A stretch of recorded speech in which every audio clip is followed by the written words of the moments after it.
Good morning, everyone. We're here today with Secretary of Veterans Affairs, Dr. David Shulkin, who will give an update on the state of the VA. And just a reminder that we'll be sticking to the topic at hand for questions afterward. So I'll turn it over now to Dr. David Shulkin. Thank you, Nino. And good morning, everybody. So a few weeks ago, the president came over to my offices at VA at his 100-day mark to talk about the recognition of the progress we've had at VA. So I thought it only fitting at my 100 days to come to his house to talk about what's happening at VA. And as you know, the president is so committed to fixing issues for veterans that what he has told me is that it is important that we be open and candid and transparent about where the problems are. That as a businessman, the only way to fix the issues in an organization is if you come out and you talk about what those problems are. And so, as you know, I'm a doctor, and I like to diagnose things, assess them, and treat them. And so what you're going to hear today is really a candid assessment of where our problems are in VA with the focus of a businessman and the skills of a doctor to be able to actually help you with that. And as you know, many of these challenges that I'm going to talk about today have been decades in building, and they've spanned multiple administrations. And this is the time for us to really address these chronic problems that have affected veterans and in many ways have harmed veterans and their families by not dealing with these issues. So I'm going to tackle these issues heads on. Just to give you a sense about what we're doing today, I'm going to talk about 13 areas of significant risk for VA. It's going to take about 25 minutes to get through. So if you need to get up and stretch, or if you have ADD and you need to leave, I will not be offended. But I just want to give you a sense about that. We've had 137 different assessments and studies telling VA what's wrong and how to fix it.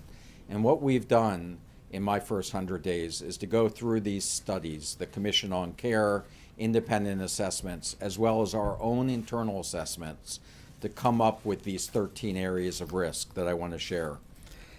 So let me start with them. The very first area is access. And of course, as you know, we started with our wait time issue in 2014, the real crisis that began recently at VA. So here's my assessment on access.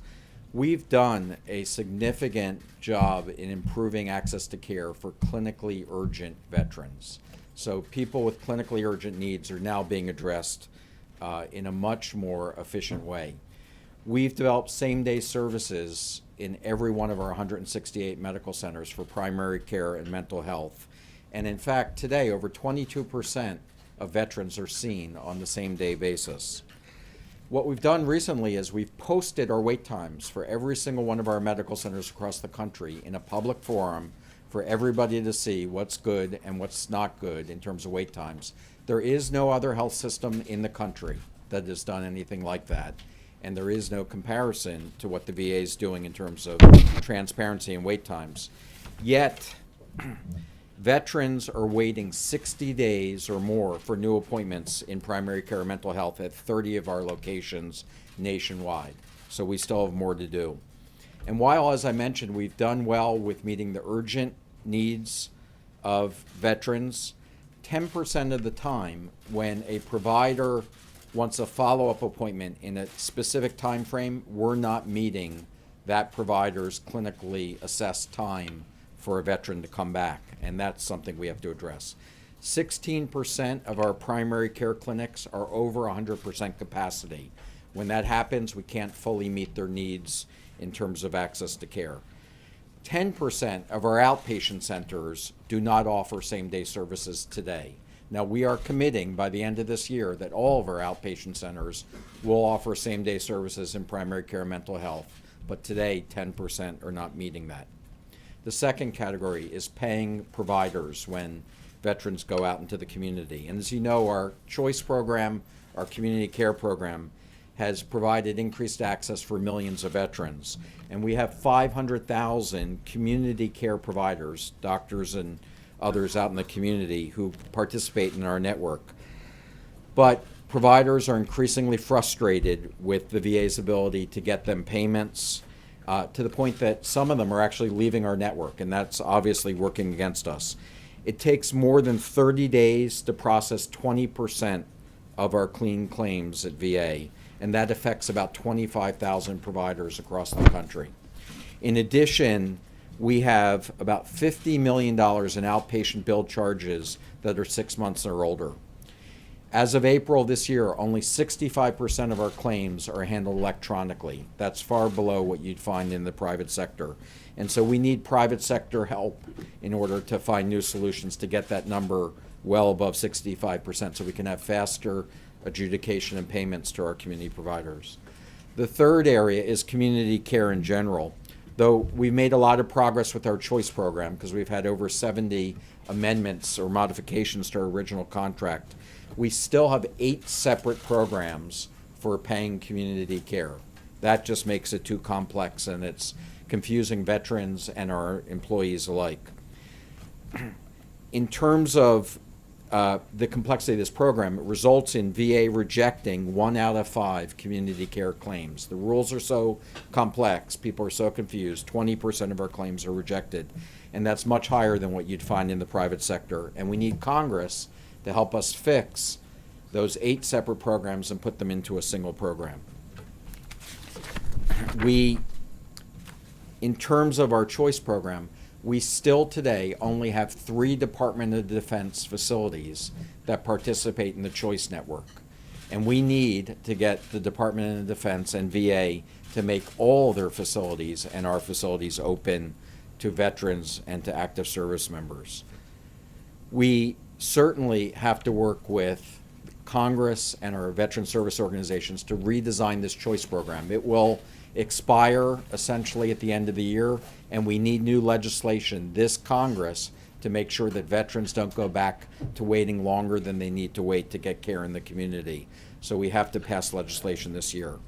The next area is quality of care in the VA.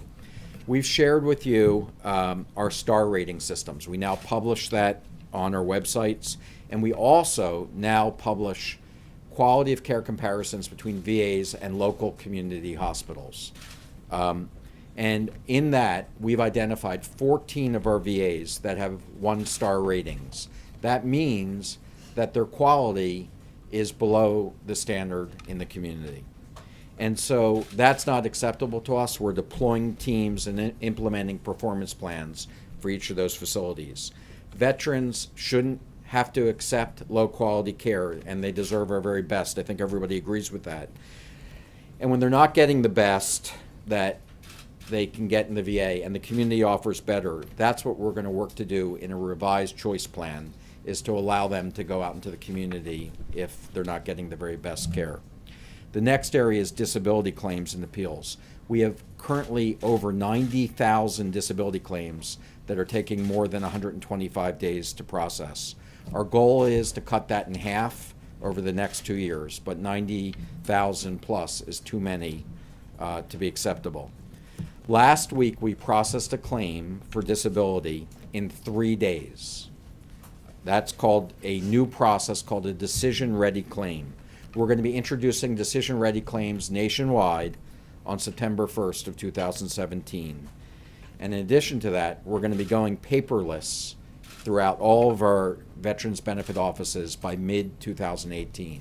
So we are focused on not doing claims fast enough now, but we have plans to get much better. In addition, it's very hard for a veteran to get information on where their claim status is, and we need to make that process more transparent. In appeals, it takes almost 3 years if you were to file an appeal today to get a decision, and it's going to take Congress to help us fix that system. I'm grateful that the House passed appeals legislation last week, and we need our friends in the Senate to act on appeals legislation as soon as possible. Information technology. We have 20 of our facilities that have out-of-date systems for IT and inventory, and that makes it very, very difficult for doctors and nurses to get the supplies that they need to care for veterans. This is what we saw in the Washington, D.C. VA several weeks ago. We've taken immediate steps to begin to start fixing these inventory systems, and we're executing on those plans. Currently, 75% of our IT budget is just maintenance in sustaining our infrastructure, because our legacy systems are old and are at risk of failing, and that would cripple our operations. Our scheduling systems and our financial systems are outdated, and that contributes to these excess wait times. Both systems are in the process of being replaced, but it's going to take years to complete that. We have a system called Valeria, which is the VA loan electronic reporting interface. It's out of date. Without funding for a new system, VA is going to have to revert to a paper-based manual system for electronic loans or for loans that are going to reduce the number of veterans that we serve from 90,000 per year to only 12,000 per year. So we can't afford to let that happen, because veterans could be at risk of foreclosure or even homelessness, and that's a risk that we've identified. We have to modernize all of our IT systems to make them commercially viable and cloud-based solutions to the maximum extent possible. And I've committed to making a decision on VA's electronic medical record in the very near future. Definitely before July of this year was my commitment, that I will talk about how we're going to move forward with the new EMR strategy. Capital assets. Our buildings and our facilities are increasingly falling into disrepair. We have a facility condition assessment report that identified $18 billion would be required to fully remediate our buildings now, including structural, seismic, and electrical, mechanical improvements that need to be done. On average, our buildings are more than 60 years old, with only half being built since 1920. We have 449 buildings from the Revolutionary War and the Civil War. Of those, about 96 are vacant. We have another 591 buildings that were built in World War I era, of which 141 are vacant. In all, VA has 400 vacant buildings and 735 underutilized facilities, and that costs the taxpayers $25 million a year just to maintain vacant and underutilized facilities. So we need to be able to act quickly. VA currently has 27 facility leases that we're waiting for Congress to authorize. That would provide 2.3 million square feet of needed space for 3.2 million additional clinic visits a year that today we can't do because we need authorization from Congress. We need different types of strategic partnerships to be able to bring the type of facilities that we need to veterans. And that means working with local government, with academic affiliates, other federal agencies, and private sector partnerships. We're going to work with Congress to develop a modernization plan for our capital infrastructure through what we call a national realignment strategy that's going to allow us to use our buildings in a better way, stop supporting vacant buildings and underutilized buildings, all to be a better steward of taxpayer dollars. Construction. 11 of our major construction projects, totaling $1.4 billion, are on hold because the VA and the U.S. Corps of Engineers still are trying to work through very difficult processes and interpretation of the appropriation rules. We're waiting for congressional approval on a joint proposal to move forward, which would allow these projects to go ahead. VA's major construction and minor construction programs have large unobligated balances. We carry at VA $971 million in minor construction as unobligated balances and $2.6 billion in major construction. VA is taking way too long to make construction awards, and these obligations are critical for us to meet facility demands in the future. Accountability. Under current VA law, VA has to wait at least a month to hold an employee accountable for misconduct or poor performance. We currently have 1,500 disciplinary actions that are pending, meaning people that either need to be fired, demoted, suspended without pay for violating our core values, and we're waiting for each of those actions. Our accountability processes are clearly broken. We have to wait more than a month to fire a psychiatrist who was caught on camera watching pornography using his iPad while seeing a veteran. The expedited senior executive removal authority that was given to us in the choice program isn't working. We weren't able to utilize that because of constitutionality issues. Because of the way that judges review these cases, they can force us to take terrible managers back who have been fired for poor performance. We recently saw that in one of our executives in San Juan. Just last week, we were forced to take back an employee after they were convicted no more than 3 times for DUI and had served a 60-day jail sentence. Under current law, it takes us 51 days from the date management proposes to suspend, demote, or remove an employee till the date that action takes effect. Despite the limitations of the existing law, we've recently removed the Washington, D.C. medical director from their position and other employees there as well due to their failure of leadership. We've removed the medical center director in Shreveport, Louisiana, and 3 other senior executives for misconduct or poor performance. And the president signed an executive order that created an Office of Accountability and Whistleblower Protection that reports directly to me as secretary. But that isn't enough. We need new accountability legislation, and we need that now. The House, again, has passed this, and we're looking forward to the Senate to considering this, but we need that type of action. Staffing currently takes on average 110 days to onboard a nurse in the VA and 177 days to onboard a nurse practitioner. That's just too long. VA doesn't have a position management system, so it's very difficult for us to track what jobs are open, and an organization our size needs that in order to meet the needs of our veterans and have the right resources for them. We're going to establish a fully functioning management manpower office by December of this year, which is a first step in a position management system to be established. Low salaries for many of our healthcare providers and prosthetic professionals make it difficult to recruit and retain the best professionals. In 2016, the mean salary for a biomedical engineer is in the country is $85,620. The national average for biomedical engineers in the VA is $65,677, or 25% below the private sector. For mechanical engineers, the difference between private sector and VA is $15,000 a year, or 18%, where VA is below the national average. If we can't compete with private sector salaries, we're going to be unable to retain qualified providers and support staff. To help with these shortages, we're pursuing legislation that would expand graduate medical education training opportunities to be able to train more health professionals to stay in the VA system. And we're working with the Unified Services University, the medical school of the military, to train more medical students who then would serve in the VA for 10 years after their education. Bureaucracy. Our central office in VA has grown too big and is too bureaucratic. We need faster, clearer decision-making and authority that's going to give veterans more control of their services and care.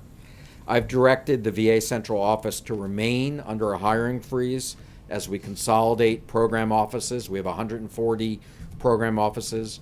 I've directed them to implement shared services so that they don't replicate common corporate services, and that is a result that I plan to achieve of a 10% reduction in overhead. In addition, we've been reducing burdensome regulations to make VA more effective. Effective immediately, VA will stop requiring the use of small house design guides for future state home grants. In other words, we're going to stop using federal rules. We're going to allow the states to use their own requirements to build veterans' homes in the future in the states. That's going to save taxpayer dollars while increasing access to veterans.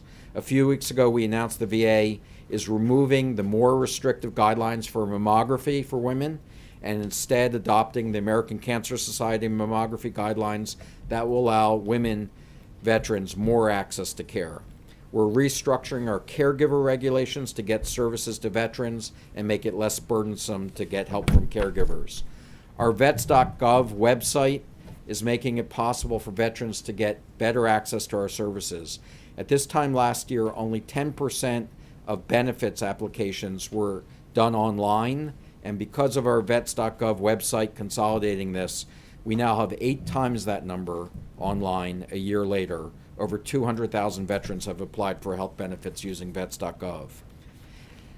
VA will be soft launching the White House Veterans Complaint Hotline tomorrow on June 1st. This is something the President had talked about. We're going to be testing that system starting tomorrow and fine-tuning it over the next several months with the goal of it being fully operational by August 15th. The soft launch of this, which is being worked out tomorrow, will be active. The phone number is 855-948-2311. And the full launch of that, as I said, will be August 15th. Fraud, waste, and abuse. Detecting fraud, waste, and abuse is very important. We get resources to veterans and their families. We've been identifying, preventing fraud, waste, and abuse. Already we've been able to prevent $27 million in fraudulent payments and duplicate payments in fiscal year 2016. However, with centralized oversight, I know we can do much more than that. That's why I stood up the Fraud, Waste, and Abuse Initiative. I recently announced a Fraud, Waste, and Abuse Prevention Advisory Committee, and we're creating that committee. It's actually ahead of schedule. We're going to be naming co-chairs. I can name today one of those co-chairs, Shantu Agarwal, who is the president and CEO of the National Quality Foundation with a heavy background in fraud, waste, and abuse. We'll be naming the second co-chair very soon. Veteran suicides, and this is the last of the assessments. Though all the risks I've talked about are troubling to me and require immediate attention, nothing is more important to me than making sure that we don't lose any veterans to suicide. As you know, 20 veterans a day are dying by suicide. That should be unacceptable to all of us. This is a national public health crisis, and it requires solutions that not only VA will work on, but all of government and other partnerships in the private sector and nonprofit organizations. I authorized emergency mental health services for those that were less than honorably discharged just a few months ago. That is a population of veterans that is at very high risk for suicide, and that's just the beginning. This summer, we're going to launch a new initiative called Getting to Zero to help us end veteran suicide, and again, that's my top clinical priority. So in closing, I just wanted to reaffirm the President's strong commitment to fixing VA and making VA work better for veterans. That's a commitment that I share. I wanted to come out and to talk about these 13 areas, our assessment of where the problems are. I want to be held accountable to fix this. I'm going to need help to fix it from Congress and from other organizations, but this is our commitment to finally address these problems that have been plaguing VA sometimes for decades. The President, the Vice President, Congress, veteran service organizations all share this goal to help modernize the VA, and that's why I'm confident that we can turn VA into the type of organization that veterans and families deserve and all of us want to see. I appreciate your attention. Thank you very much. Mr. Secretary, if I could, you spoke about the situation in Puerto Rico. There's a similar situation unfolding with the VA in Phoenix as well. Yes. This new legislation you talked about, does it get rid of this Merit Systems Protection Board, and will it eliminate the possibility that somebody like Dwayne Hamlin can get their job back, at least temporarily? When we talk about the situation related to Mr. Hamlin, that decision was made before I was secretary. I would not have supported a decision that would have allowed him back. The Merit System Protection Board indicated that they believed that we needed to take him back. I would have fought that through all of the appeals processes that were available to us. The accountability bill that we are seeking, that we hope that the Senate authorizes, still maintains a due process for employees, something I believe in. But it shortens the time, and it gives more authority to the Secretary's decision on why these accountability actions are being taken, so that the courts would be more deferential, that's the legal term, to the Secretary's opinion. I do believe that would have changed the situation. Will you get anything in time to prevent a similar occurrence in Phoenix? Not until we get this accountability bill through the Senate. Is there anything you can do about that situation? You're talking about with the veteran benefit employees with Sharon Hellman? No, yes. Yeah, we are following the court cases on that, and we're waiting for that final decision to come out. Mr. Secretary, Yes. Thank you. This is a robust agenda that you have laid out. Do you have a specific timeline, and how engaged has the president been in some of the discussions in terms of drawing this up? The president has been extremely engaged. His commitment to being involved in veteran issues is one of his top domestic priorities. He has made himself fully available, both he and the vice president, to anything that we need. The White House has been extremely responsive, and they are impatient and anxious for us to get on with this. So each of these issues that I've talked about, these 13 issues, have different timelines associated with them because some require legislative action and some are more administrative requirements. The president's budget this year, as you know, gave strong support to VA, and that will allow us to accomplish a great deal of what's on this list to modernize the system. And as you know, the administration has been dealing with some controversies. Has that in any way impacted your agenda, your ability to carry out some of these goals? Absolutely, it is not. We are completely focused on what it's going to take to fix the VA, and there has not been any lack of responsiveness from the White House on any of these issues. Mr. Secretary, when we look at your list, long list of Yeah. priorities, do you have a sense of sort of top to bottom of these? What's the most cost intensive, and how much is it really going to take in terms of money over 10 years to Yeah. get you down this road? Yeah. The budget that was proposed by the president for fiscal 18 is a budget that will help us accomplish this task. I have said that the problems in VA are not largely going to be solved through additional money. These are going to be solved through management practices, focus, and some legislative changes. But our issues are not because we're lacking the financial resources to be able to accomplish our mission. And so therefore, I do believe, with the exception of one area, that we will not be coming back to Congress or the administration to asking for additional money. And that one exception is to modernize our IT systems.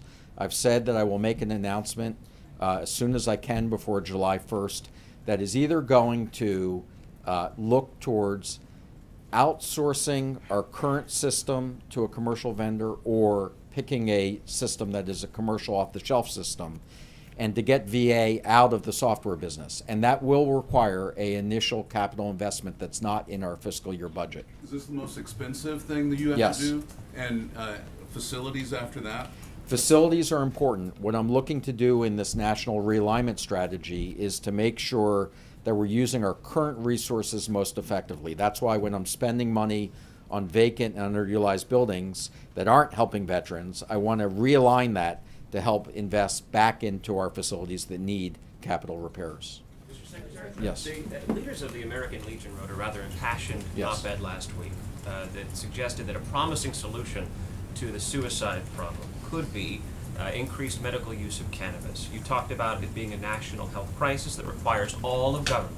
Should the Congress reclassify marijuana from a Schedule I drug to allow for it to be better used for medical purposes? Well, right now, federal law does not prevent us at VA to look at that as an option for veterans. I believe that everything that could help veterans should be debated by Congress and by medical experts, and we will implement that law. So if there is compelling evidence that this is helpful, I hope that people take a look at that and come up with the right decision, and then we will implement that. As a physician, what's your opinion? My opinion is that some of the states that have put in appropriate controls, there may be some evidence that this is beginning to be helpful, and we're interested in looking at that and learning from that. But until time that federal law changes, we are not able to prescribe, medical marijuana for conditions that may be helpful. Your department's issued multiple reports saying climate change threatens the health of veterans, and your staff strains the VA's ability to carry out its mission, and raises the chance of both healthcare emergencies and vector-borne diseases. So I guess the spirit of the candid assessment that you said you were doing today, do you continue to see climate change as a dire threat to your mission? And If so, are you disappointed that the president is reportedly pulling out of the Paris Climate Agreement, or at the least reducing U.S. climate targets? What, as you said, as the Secretary of Veteran Affairs, I'm focused on those environmental issues that impact veterans, and our studies are focused on usually the chemical and the environmental impacts that are used on the battlefield.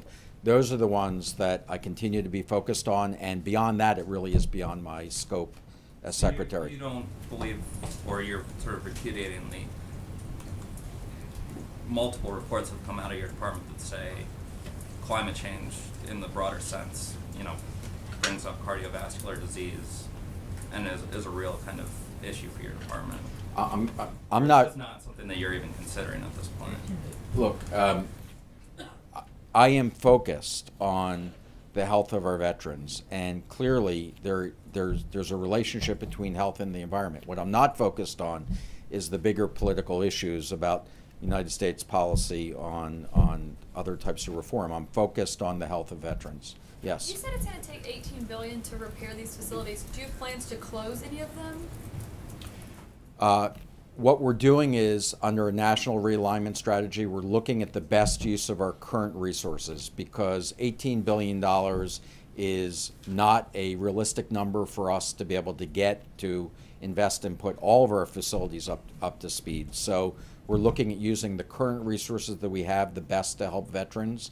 We are making investments. This budget this year gives us additional dollars. That's why I'm confident that this is the right budget for us, because it allows us to invest and start making significant progress into that $18 billion. But I don't believe that was our assessment of what the entire inventory, if we rebuild it up to current standards, would take. That's not what we're seeking. So when you walk away from this, you think that maybe some should be closed? We want to take a look at every facility to make sure it's being utilized appropriately. I do not have specific plans for any facility closures at this point. Yes. Mr. Secretary, what is the holdup in filling out your nominations to the Senate? And do you believe that the lack of nominations has impacted in any way the work that you're trying to do and you've described here today? Well, one of the things that I'm very fortunate, having been here in the last administration, is that we've had pretty good continuity, and the people that are filling our acting positions are people that I've worked with, have great confidence and trust in. So we haven't really missed a beat at VA. We've been able to keep going. Of course, I want all of our positions filled as quickly as possible. The vetting process that's going on is a lengthy process. I know, having gone through it myself, but it's also really important to get right. And so while we want to see it done as quickly as possible, we want to see it done thoroughly and make sure that we don't make mistakes. I do believe that you will see several other announcements in the next week or two about positions that we will be filling. Yes, sir, in the back. Mr. Yeah. Secretary, Yeah. two questions. You said the president's budget strengthens VA. Two specific questions about the budget. When it comes to individual unemployability, IU is drastically cut in the president's budget, and it's likely never to be made up by compensating Social Security. Why do you believe that that's acceptable and in line with the administration's promise to do better by veterans? Well, let's take a look at this overall budget. This is a 5.5% increase in total budget for veterans. And when it comes to mandatory funding, which is where the IU exists, we're seeing a $7 billion increase year to year in mandatory benefits to veterans. So this is a budget that is providing more care and services to veterans. In doing so, we have a responsibility to taxpayers and to veterans to make sure that the resources of our current programs are being utilized appropriately. So we are going back and looking at programs and saying, are those resources, could they be reallocated in different ways, not to withdraw total dollars from veterans, but could they be revised and reallocated to work better for veterans? In the case of IU, I think that what we've proposed is not a elimination of it, but a revision to make the program and resources that are going currently to some veterans to help additional veterans. I understand that there's a lot of passion on this, and we will have plenty of time to work with Congress and with our veteran service organizations to make sure that we're getting this right. I want to ask you one other question about the budget, but just to follow up on that, I mean, a lot of VSOs consider this stealing from them, to be changing so fundamentally the way IU is calculated. What's your response to that? I have such great admiration and respect for VSOs, and I understand their passion, and I share their commitment that it is so important that this country honor its responsibility to our veterans. That doesn't mean that you don't go back and revisit programs that have been around for a long time and figure out different ways to use those resources, as long as they're directed to helping veterans and more veterans. Now, I understand there's not always going to be agreement. This is Washington, and we're always going to get passion over important topics. And I welcome comments from our veteran service organizations about how to do things better. And I know that since we share the same goal of helping veterans, that we'll get to the right answer. Let me ask you one other thing, which is about the budget from the president focuses on providing care and purchasing care, less so on infrastructure. You talked a lot about infrastructure, but you know what I'm talking about in terms of the VHA and where dollars tend to go. Are you concerned about the long-term viability and the potential preference for privatization or focus on the choice program that's outlined in the outlays for this president's budget? What I think the wait time showed us is that VA can't do this alone. We have to work with the private sector. Currently, right now, we're about 1/3 of all veterans are getting care outside of VA. I'm looking to build an integrated system of the very best of VA and the strength in VA and the best of the private sector to make one system work for veterans. That's going to be our new choice legislation. This is not a privatization of VA. This is not diluting the impact of VA.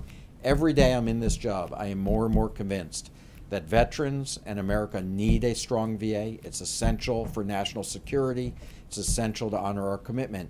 I will not allow our policies to weaken the VA. Our policies will strengthen the VA, but working with the private sector is the way to do that. You don't have any concerns about where these dollars are going? What's that? You don't have any concerns about the long-term effects of where these dollars are going? Well, of course I have concerns. I look at this every day, but I do believe the budget and our legislative proposals that we're going to work with Congress on choice will come up with the best balance between private sector and the VA. You said the majority of veteran suicides are people who aren't under VA care. Why is that, and what work is being done to reach out to those vets? Right. So of the 20 veterans a day that are taking their life through suicide, 6 are getting their care in the VA system and 14 aren't. The reason why those 14 aren't getting care is really, really important and a big focus of our research and understanding. Some of them were other than honorably discharged. That means that, as you know, 10 to 15% of active service members who leave the service leave with a other than honorable discharge. That leaves them without benefits. That's why I made the decision to offer those veterans emergency mental health services. Secondly, homeless veterans, very high risk for suicide, not likely to have good access to behavioral health care. This budget that the president put forth, additional $600 million for a total of $1.7 billion to help get veterans off the street, get them into homes, and get them the services that they need. Third, the conditions themselves, depression and traumatic stress, tend to isolate people. They tend to withdraw because of their condition. And those are the ones that we worry the most about, which is why we say suicide is everybody's responsibility. Family members, community members. When you see people withdrawing, that is the time to reach out and get them help. The Veterans Crisis Line, which we've just staffed up, now answering 99% of its calls, 1% now only going into rollover, 95% answered in 20 seconds, is there 24 hours a day if you find a veteran who's at risk. And finally, let me just say that this issue will continue to be our top priority until we figure out all the answers how to get each of those veterans help. I'm gonna, Donovan. Thank you. You mentioned that Yeah. you identified 14 facilities that Yes. are providing lower care or lower standard care than Yeah. nearby private sector hospitals. Are those hospitals, can you identify them? Yeah, yeah, they're on our website, the 14 one-star facilities. I think you've even published an article about this. Oh. And so those are the 14 that we're talking about. When you're a one-star facility, it means that you're not only the lowest in the VA compared to other VA hospitals, but you also are below a community standard. And that's why those are the important ones to focus on. And in our choice program, you will see as we go out there, we're going to be making sure that veterans have choice, in particular where the standard of care is not being met in the private sector. Does that mean they would not be accredited? If they're one star and they're below the community standard of care, does that mean they would not be accredited No, in a private? all of our hospitals are accredited by the same national organizations that private sectors go through.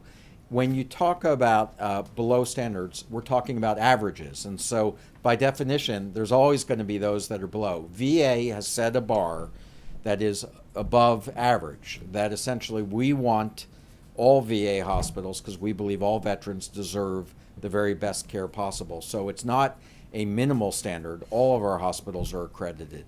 Okay, thank you very much, everybody. Thank you. Great. Okay.